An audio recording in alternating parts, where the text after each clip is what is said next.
Welcome to Beyond, Rebirth and Rise, a podcast for those who feel the old story no longer fits and are ready to live from their true essence. I'm Leonie Joanne Brown, author, speaker, mentor, and field guide. I work in the unseen dimensions of leadership where body, soul, and truth meet, and where the next version of you is already waiting. In these episodes, we explore leadership that doesn't come from the mind, but from presence. We speak about womb wisdom, energy, systemic fieldwork, ritual, healing beyond linear time, and the courage to lead your life from who you truly are. Because when truth enters, leadership can arise. And when the soul speaks, your work and the world around you begins to change.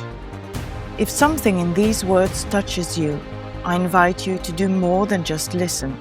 Share the podcast, explore the free tools in the description, and step into the movement of Beyond, Rebirth and Rise. I am very honored to welcome someone who has touched millions of lives by bringing peace, clarity to a topic that very often causes fear: money. Ken Honda is sitting here with me in the studio, and he is Japan's best-selling Zen millionaire and the internationally acclaimed author of Happy Money and True Wealth. As a former accountant and successful entrepreneur, he retired at 29 to focus on fatherhood, only to begin a second career as a teacher, a writer, and a guide for all those people who want to transform their relationship with abundance and wealth.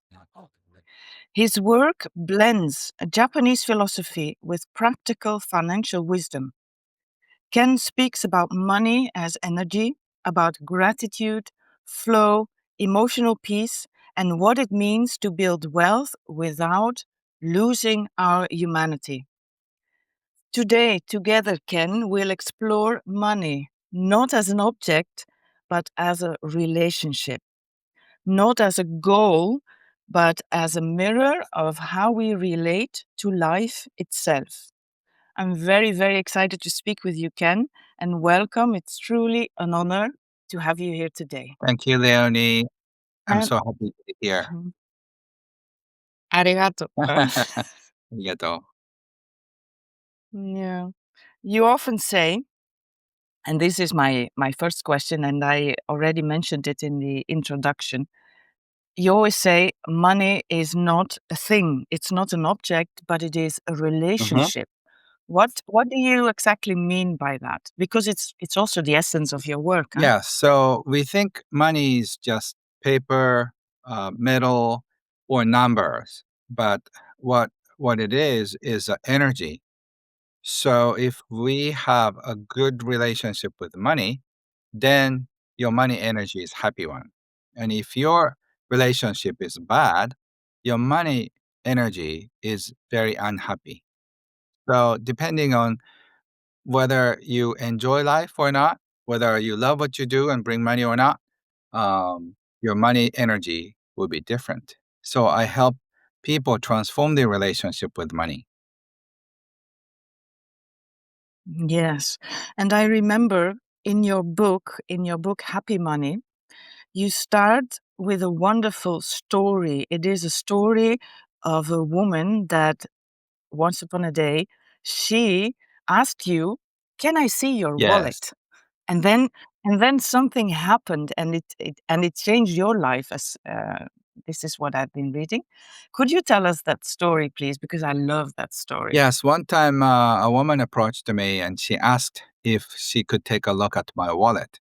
And I said it's okay. And I gave my wallet to her. And she wanted to check something. So she said, "Is it okay to take out all the bills?" And okay, fine. And she took out all the bills and started checking it something. And she said, "This is good. This is nice. This is great." And she ended up giving my wallet back to me. And she said, "Ken, you passed the test." I said, "What test?" She said, "Your money was smiling in your wallet. That means you must have made people smile and made money." So, like, said, wow, that's a good thing. And she said, on the other hand, if you make money by doing what you don't like to bring food on the table, then your money is crying in your wallet. And I said, wow, that is very interesting. And since then, I started thinking if somebody's money is smiling or not. And when your money is smiling, I call it happy money. Hmm. Which gives a really fantastic image in my mind, like really money with a big mouth that is that is Yes, smiling. And what do we do? Because not all situations in life um, reward us with happy money. Sometimes we receive money that might not be so happy. What do we do with that? Do we have the capacity to turn um, unhappy money into happy money? yes. By thanking the money, by appreciating the money coming in, and by cleaning your money with your appreciation, you say, thank you for the money. I'm going to make sure that the money I receive is going to be spent in a happy way. So if you Mm. deal with appreciation and then happy money, your money becomes clean. I call it happy money laundry. Happy money Yes. laundry. I remember that. I remember a speech of Hmm. yours a few years ago that that you said to all of us, it's very simple. You just put the money into the washing machine of your heart. Yes. Exactly. So once you start appreciating money coming in, money going out, you can start this cycle of appreciation in your life. Mm. And does it go further than just your relationship with money? Yes. Once you start appreciating your money, you can start appreciating what you have in your life. You will start counting your blessing, in other words. So you start saying, thank you for the work I have. Thank you for the partner I have. Thank you for my friends. Thank you for my brothers and sisters. Thank you for the food I have. So everything is an object that you appreciate for. As a result, you feel more expanding. You feel more truly appreciating what the world is offering to you. Once you reach to this point, you feel, wow, this world is full of love. And then you start feeling that you are the result of love and you can start this energy by doing what you love. So you find yourself in a happier flow of money and your relationship, friendship, everything changes. When you appreciate your friends, they appreciate you back. When you appreciate your partner, they appreciate you back too. Hmm. You have a beautiful word for that as well. Could you share that word with us? I don't know what you mean, but maybe arigato your money. Ar- Yeah, yes, yes. arigato your money is something I learned from my mentor. He said he was one of the wealthiest individual in Japan, and he said, "Arigato your money, thank your money, danke your money, gracias your money, merci your money" when it comes in, and then when you spend money, also say thank you too. Hmm. Yeah, beautiful. I can feel the flow of it. Just when you speak those words, I can feel it coming in, going out in one big flow, just like life goes Yes, actually. exactly. So once you Hmm. can receive money with appreciation, it's easier for you to let go of the money and because you trust the money flow. Once you start this cycle of receiving, giving, you'll be fine. Hmm. Thank you. And Ken, because now you are the money teacher, and not just a money teacher, a happy money teacher. Has money always been an interest of you, like a fascination, or did you have a special relationship to money from when you were a kid? Or it just happened by I surprise? think money has become a nicer being for me. It used to be scary for me, but now money is very nice to me. Money helps me. Money gives me so much joy because money pays my hotel, airplane ticket to Bangkok. I'm right now in Bangkok. I uh, I could teach people. Sometimes I can get paid. Sometimes I don't, but it's okay as long as I have money paying the tickets and the airplane and all the bills. I'm okay. So I appreciate money more than before. And that doesn't mean that I become a billionaire. I'm not a billionaire, but I'm very comfortable with money because whatever I need, the money will be right there for me to support me. Hmm. Yes, and I'm hearing you said, I used to be scared. Money used to be a scary thing. How did that feel?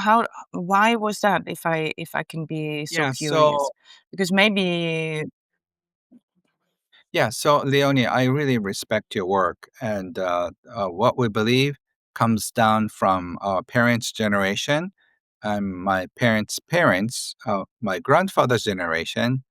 And when I check money belief, I always check two generations because whatever my father mm, had, my grandfather had, it's passed down on to me. Agree? I completely agree because indeed that's what I work with. We've been working together on it as well. Yeah. And yes, I'm happy that you mentioned it because it goes beyond our story. Mm-hmm. Our it is our relationship to money, as I'm hearing you say now, goes to how the people that came before us related to money as well. Yes. And what's so beautiful about it is that once your relationship is healed, now I think your father's relationship with your father's soul and grandfather's souls are also healed too. That's how many of my clients say, I feel so light because, and when I think of my father, I used to be angry, I used to be upset, but now I have only pure appreciation. That means the healing you do now will just kind of like go back to the generations. Money blocks that we have tend to be generational. So that's how I help people with generations of money blocks. And I think you are the expert. So I feel like I'm teaching Buddhism. So I feel a little embarrassed about it. But I think that's the essence of your work too, right? Yes, it is the essence to go and see where general blocks, emotional blocks come from. Also related to money, also related to business, also related to other relationships and other things in Hmm. life. Of course, money is just a part of it. It's one of the life areas that are very important to Hmm. us. Yes, exactly. Yeah, but it's very fascinating to see um, the huge changes once we start looking at our origins from through different Hmm. glasses. Yeah. Yes. Yeah. Yeah. Yeah. And for those people that are not yet fully aware of the impact of their ancestor Hmm. ancestors, because there are a lot. What is a what is the first step that they could take? What are like the first questions they could ask themselves? Because usually when we start our journey with money, we just feel generally stuck in life, and and to take a first step often is very scary because we don't know where to go, we don't know where to start. Yes. How do you guide people through this process? What do you advise as first steps to them? It's up to how serious the client is. If they're serious about healing the pain, I go straight in. And if they have too much fear and too much anxiety around money, I ask them to take it easy. So, for example, whenever they look at the donation box, I ask them to donate like €1 or two, like every time they see a box. So, like after like 3 or 4 boxes, it costs only like 6 or 8, €7, right? And then you feel a little different. Wow, I just give €1 in each box, but still I'm okay. That sends off the message that I have more than enough. Maybe I can have a better relationship with the money. And when you're ready, I can guide you through many healing journeys. One is just figure out what kind of money belief you have. So write down your positive belief and negative belief around money, and then start healing the negative money blueprints. Why you thought money is bad, money is terrible. You had some experience with, often with your parents, could be with your siblings, could be your grandparents. You were scolded for wasting your money. You were scolded for not doing things right or doing something bad. Whatever that is, it was a scar on you. And just remember, everybody meant goodwill. They were not so mean. Your parents wanted you to be right about money. That's why they scolded you. And you were not given a certain present. It's not because you're a bad girl, bad boy. It's because just they didn't have money. So once knowing all the money traumas are related to a sad experience, not necessarily your fault or not necessarily your parents' fault. It's just simply they didn't have money. So once you start seeing a Um, different picture, you feel very different. mm. Yes, I'm feeling what you say. I was seeing a lot of people passing by. Uh, I was feeling what it means when we get punished or scolded for money. Everybody has that. And what makes me very curious, Ken, is how the way we relate to money is something that is present all over the world. And you have been traveling quite a lot, and you still Mhm, are teaching everywhere around the world about mhm, money. Do you see differences in cultures in how we relate to money? Is it, for example, are there any big differences between Japan or America or Europe or in between smaller mhm, countries mhm. even? Are there It's differences? so fascinating for me to see the cultural differences. My secret career ambition when I was in high school is that I wanted to become an anthropologist that who studies Um, about the difference of the cultures. So I'm fascinated by the difference of between European culture or Japanese or Chinese or Arabic Indian. They're very different, but we are human beings. So the way we react to money has similarities. So culturally speaking, for example, Asian people tend to save too much, and say North American people tend to like some Latin culture, they spend too much. So if we could meet in the in between, that would be ideal. I think European people are somewhere in the middle, but in any case, we are not having a happy relationship with money. mm. And how do we? Because I'm seeing people spending, people getting money, and you just said that in some cultures they spend too Hmm. much, and in other cultures they save too much. how do we know as an individual that we're saving too much or spending too much? For example, spender people think I should do this. And there are so many good excuses. I worked so hard, so I should get a new watch or new bag or new shoes. And saver people say that if I just go out for a party, I will lose money. If I spend it more, I'll have less in my bank account. I feel scared. I'm afraid. What if I lose my job? I'll end up on the street. So either way, there's some fear. So you need to figure out why Yes, you but want to spend, why you want to save. There's a motivation behind it. People want to spend because they feel control over money. People want to save because they have control over money by having money in the bank account. Spender people think they have control because they get to exercise a right to buy something, and so they feel powerful. Either way, they want to feel control of money. But the fact that you want to have control over money, you're already controlled. So you have to find the answer within you. What is best for you?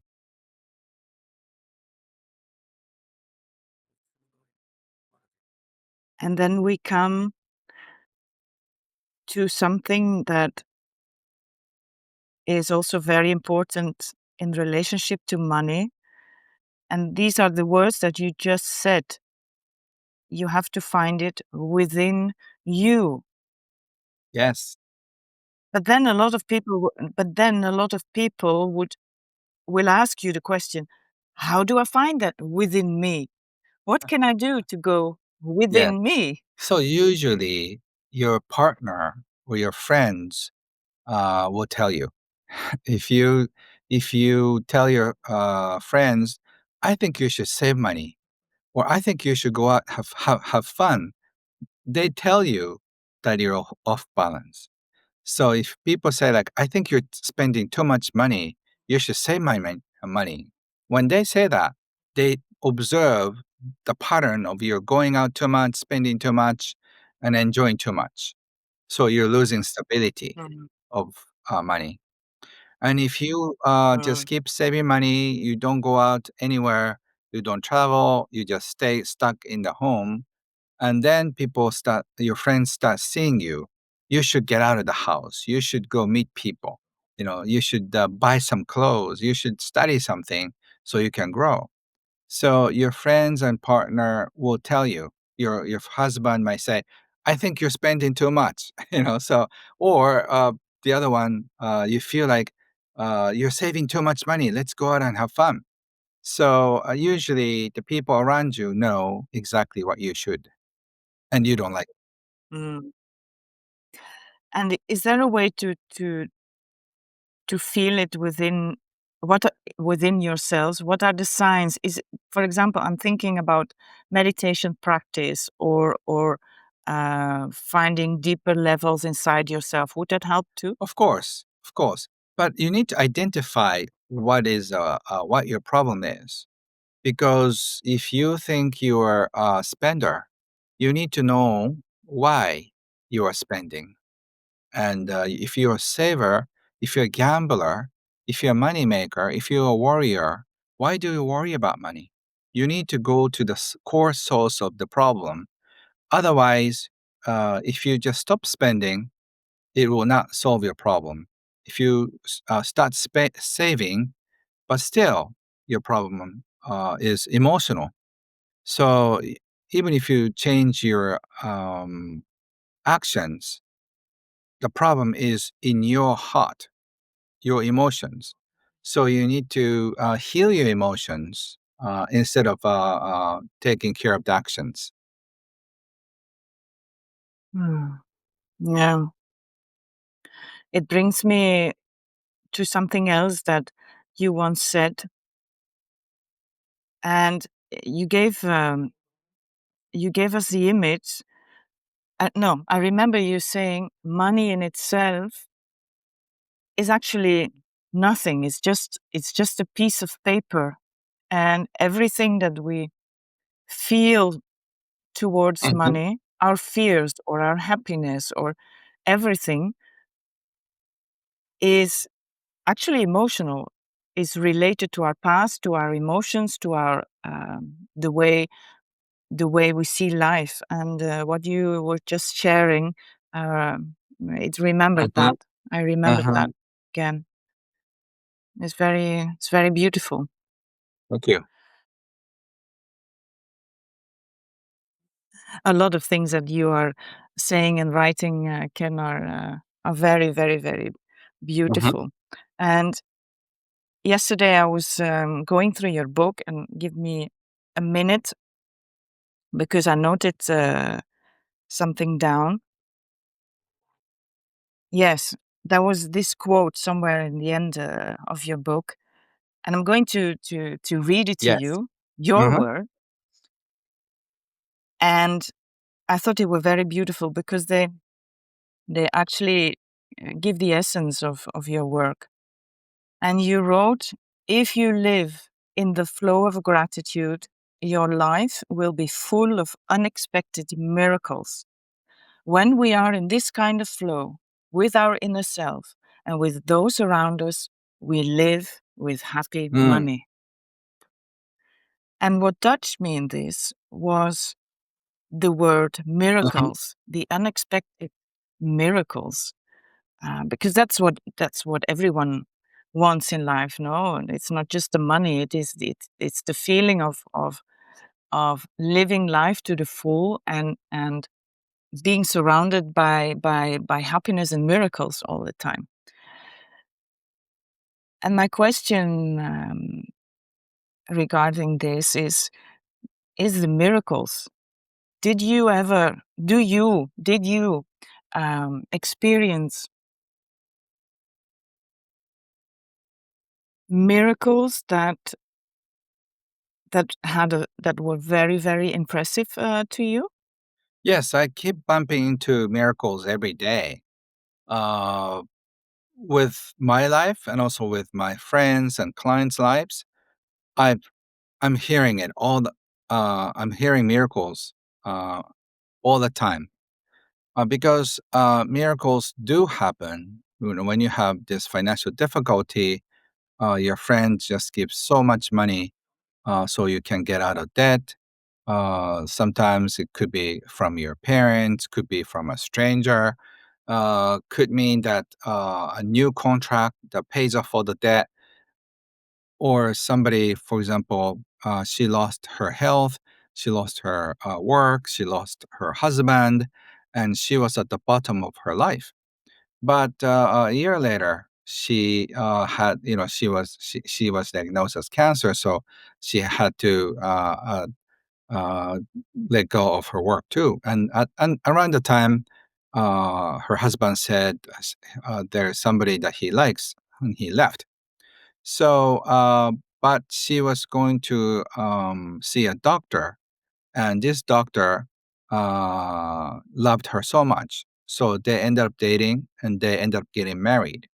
So not only she upgraded her husband, she she just got married with a beautiful doctor, nice heart, and of course good salary. And also her health is recovered due to her husband's dedication as a doctor. And she gets to travel all around the world, and she starts her new practice on her own as a healer. So within a year, everything can change. So if she was not diagnosed as cancer, she could never meet this second husband. And if she didn't lose her job, you know, she would never just felt so hopeless. But uh, her new husband met her, and then he made up his mind. I'm gonna take care of this woman as long as I live. So, you know, even though you are at the bottom of your life, something like few things happen, and then you know miracles happen. And I really love collecting all those stories. Hmm. They are. It's a lovely story. Thank you for this lovely Well, thank story. you. Yeah. Mm. Yes.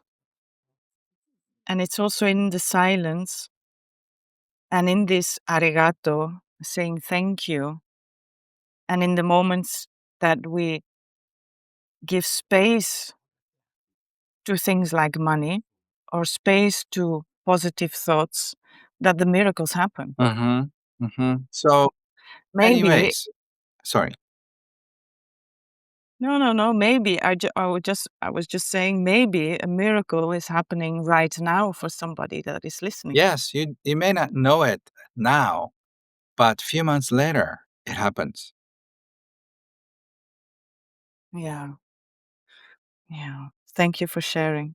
Thank you. It's my honor to be able to share this, European friends. I was also very triggered by something you just said, and I would like to ask a question about that because it's also the way that I met you. You used the word. I wanted to become an Mhm. anthropologist, like somebody that studies, somebody that observes, and it made me think immediately of a moment that I was sitting next to you on a table. We were having lunch, and I didn't know you back then. It was the first time we met, and you were observing, silently sitting, observing everything around you. And I was observing that you were observing. This is how we met, and in the end, in the end, in the end, we started to speak. And at a certain moment, I asked you, "Are you okay?" And you said, and I remember the tone of voice. It was so calm and so gentle. And you said, "Yes, I'm observing how the Europeans eat with knife and fork because I feel as a Japanese man, I feel a bit weird and a bit clumsy when I'm supposed to sit and eat here." And then we started laughing Yeah. about it and we started talking. But what I wanted to come to is that this quality, this talent of observation, that is clearly one. When I think of you, I think of this quality of Uh, observation and being calm and relating to the world in a very soft and gentle way. Is that also a quality that is needed to change our relationship to money? yes, because observation plays a very important role. Like, I'm sure you have some friends who have money problems, and also people with money and happy money. So when you observe this one group of people who are always having money issues, and another group of people who seem to be having a nice life, good life with less stress and happy money, money is easy for them. If you observe what's going on with the first group, lots of money troubles. They fight. They worry. They get upset. They get frustrated. That type of group. And also the second group is happy, laughing, less stress. When you have the ability to observe what's going on, you will know the difference. Ah, that's why they keep creating problems. That's why they keep attracting problems. With the second group, that's why they keep creating abundance. So your observation is very important for your happy money. That's what makes you a good teacher as well, I'm- the ability I to don't know if I'm observe. a good teacher, but Mm. I'm enjoying Yeah. sharing this information with everybody. I don't feel like I'm teaching. I'm just sharing. Okay, the way if you cook this pasta this way, that's great. I'll show you how to cook sushi. That's how I feel. And what is the recipe for uh, this group that you just said that has an ease to create abundance and money? They sim- Is there a yes, recipe they sim- actually? Are there steps? yes, they're simply enjoying life. They do what they love. They live their ikigai. Like Leonie, you live your ikigai. You do what's important for you. So that is very important because your ikigai pays you money, and ikigai brings you, excuse me, ikigai brings you happy clients. And once you get connected to this ikigai energy, your life cannot stay the same because your ikigai or life purpose just sends you so much energy.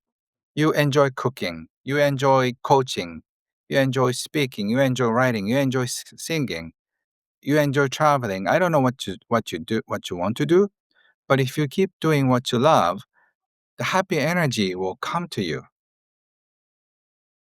Hmm. Yeah. You mentioned the word ikigai, which is for those people that are listening that never heard about ikigai, it is knowing your life purpose, getting out of bed, knowing why. Yes, exactly. Hmm. Yeah. And ikigai is also something that is very connected to the place where I live. I live, as you know, and I live in Greece most of the time on a small island, Ikaria, which is famous for this um, living from ikigai, from knowing your life purpose, knowing that you're here to serve something that is greater than you, that is beyond you. Uh, so yeah, thank you for bringing up this word. I love the word ikigai, Mhm. by the way. Thank you because you're living it. You are a Yes. great example of how ikigai makes you smile and sustainable Mm. lifestyle. Yes, and it doesn't mean that it is an easy path. Sometimes this is my experience, again, that I'm happy to share. Um, Living your ikigai is not always an everyday joy, joy, happy, happy. Sometimes you are confronted with new blocks that if you continue your road, there's something new, something else comes up, and then it is the art also of moving, keeping keeping the flow, keep moving. I always tell myself, no matter what, keep moving. Yes, beautiful. Because ikigai, it doesn't promise easy life. Sometimes it could be challenging because your ikigai gives you what you need to fulfill your dreams, and not everything. That is a point. So sometimes you don't have the money, sometimes you don't have the skill set, so you need to borrow money. You need to borrow some skill set from somebody. But once you know how to borrow something from other people, you can connect all the dots. You borrow the money, you borrow the skills, you borrow the passion, you borrow the network. And then by combining everything, boom, it's going to become so beautiful light. Mm. This is this is the way you started. Like, can I take you to how it began for Mhm. you? Because now you're selling millions of books. You're very famous for your books. You cannot stop writing. I really admire you as a writer because you are like a non-stop writer with like a lot of books.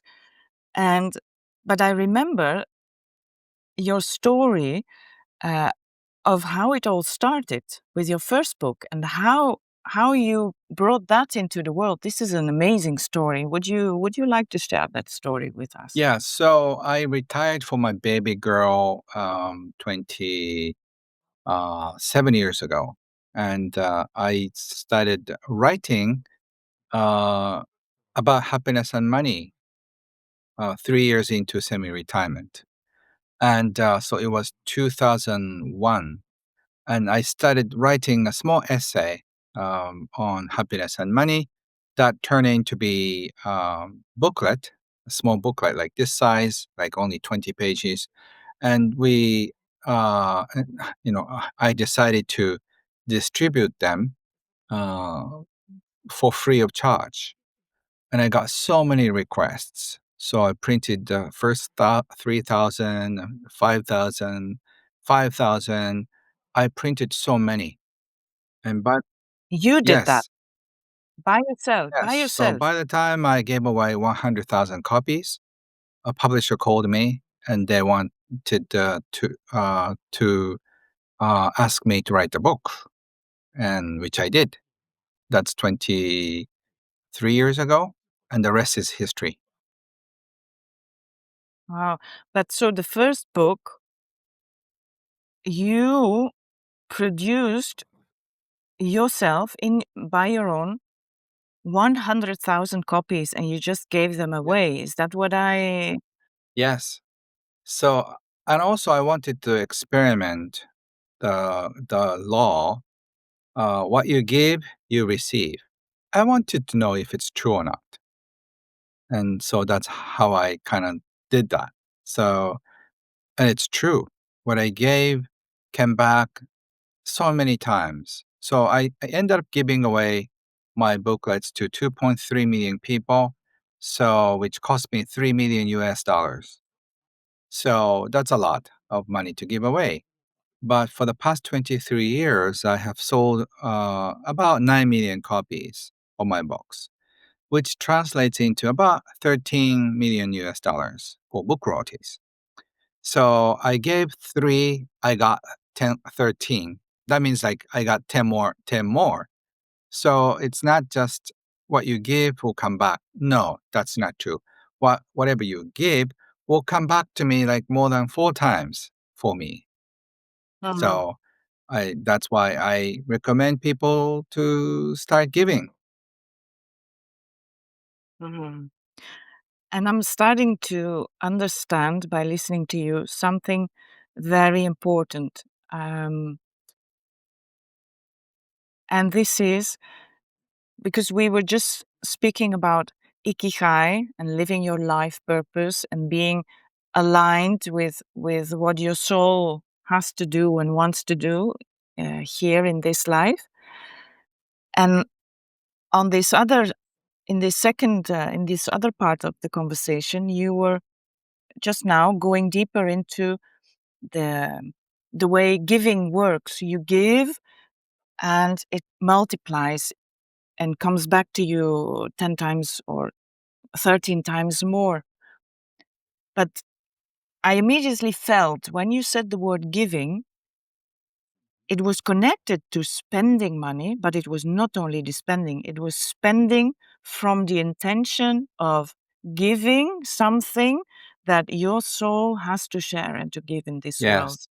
And there and there it made click, boom in my mind Hmm. and in my heart Yes, this moment. exactly. So you have to give what truly matters for you. So all my books are offering from me to the world. And all my programs, all my YouTube videos, all my sessions like this one is my sincere gift to the world. If there's even one person who said, wow, I'm going to change my life and start transforming their relationship with money, and money becomes happy money for them, she or he will change. And the family members, their brothers and sisters, their clients, their parents, and all the people who are surrounded around you will change too.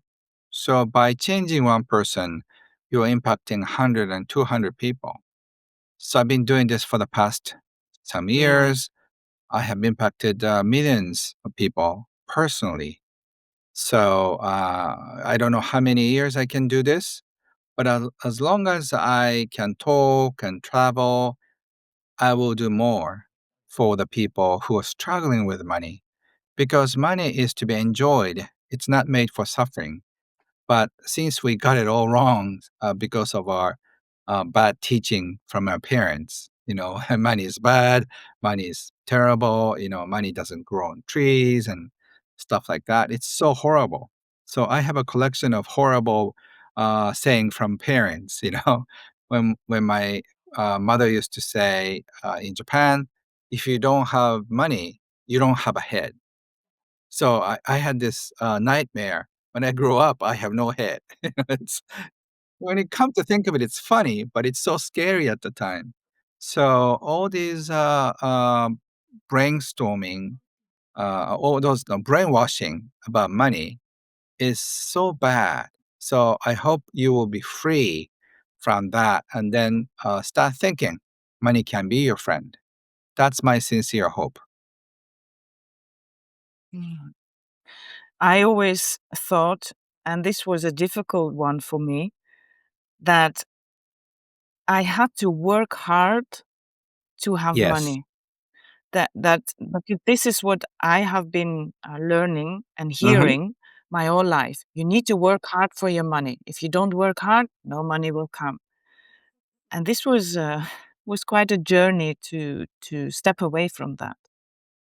Yes. I mean, money can be a chameleon. If you want it to be an easy, generous money, money becomes that. If money is a slave owner, and then you have to work like a slave, and then you get some little money at the end of a tough labor, then your money becomes that. So you need to start thinking, what is money for you? And if that is not a happy, generous person or being, you need to change that belief in you. Mhm. Yeah. And to change that belief, it's good to look for help, to find help.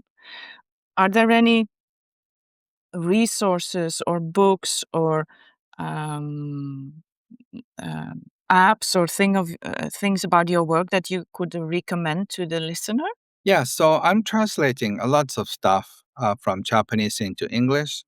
For example, the money personality type test. You are saver, spender, gambler, moneymaker, warrior, that sort of thing. Money different type and hippie.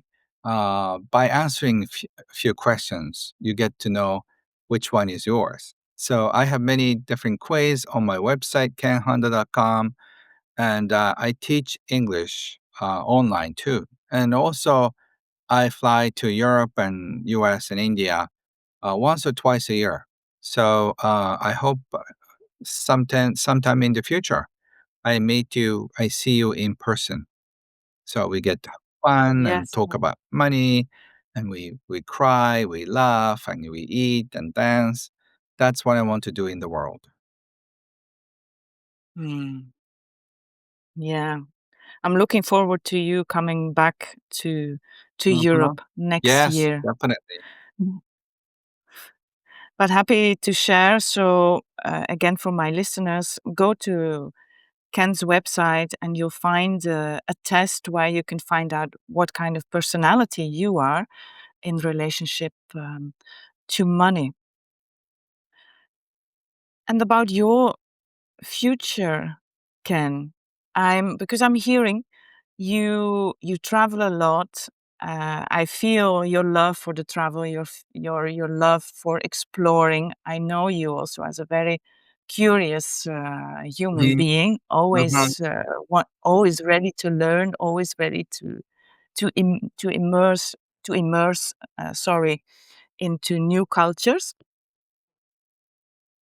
What are your dreams for the coming years? Are there any specific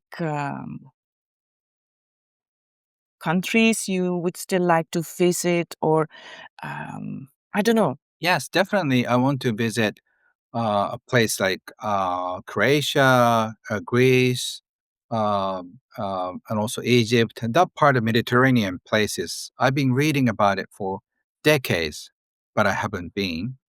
And also, I'm going to have a cherry trees festival in Kyoto in April. So, lots of my international friends are coming there too. So, I'm happy to go out of Japan, but also I'm inviting all my friends to Japan as well. So, either way, I get so excited because I get to show my international friends about the beauty of Japan. We have so many Europeans. And we have so many Indians and Chinese and Americans. Kyoto is getting very crowded, by the way, but it's so much. No, sounds very, very beautiful, Mhm. Ken. And about your books, are you currently writing a new book? Is there something new coming? Yes, always. Every couple months I publish something new. The next one is a sequence of happy money, 7 laws of attracting happy money. So that's also a very interesting topic. It'll be out in English in probably February or March. Could you share with us some of the content of the book, like a very small sneak peek, Yes. So, like, yeah, the please? law of appreciation, the law of trust. And, when you have the trust, money will come. When you appreciate, money appreciates. And also the law of relationship. Cool. The law of relationship is also one fun thing that money, they don't come through your dogs and cats. Money come through your relationships. So you need to have a great relationships with money, with people. So those things, I laid out 7 laws. So which will be so easy and simple to read, and you're gonna enjoy it. Oh, thank you. I'm looking forward to your new book. So I'll keep that in mind. February, and I might invite you Yeah, again to talk about your new book only thank you. Yeah, I think this book will really next help year. people. Mm. Yes, thank you so much. Thank you. Ken, we are at the end of our talk, and I'm taking a few seconds just to see where we could end. And I think I'm just going to ask you the very simple question. Is there anything that you would still like to share to the with the Hmm. listeners so that something Hmm. simple can change, or something small as a message that Yes, you thank have you. to the Yeah, two world? things. One is Leonie is such a beautiful facilitator and a counselor. I'm thinking of bringing her to Japan. So if you ever heard of her work, just join her seminar session. I took her seminar session.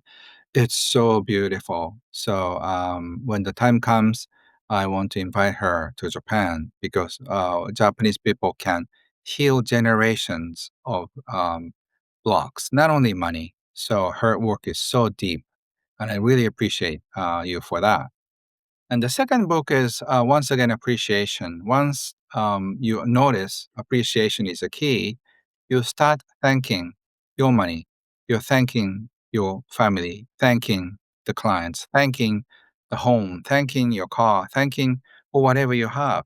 So please start appreciating in your life because they will appreciate.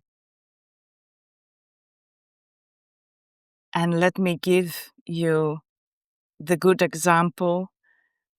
I'm stupefied. I was surprised by your last words. Thank you, thank you, thank you. Arigato, danke, Yes. gracias. Danke, danke. Spasiba. Thank you, Yeah. Ken. Yes. See you. See you Bye soon. bye. Thank you, thank you.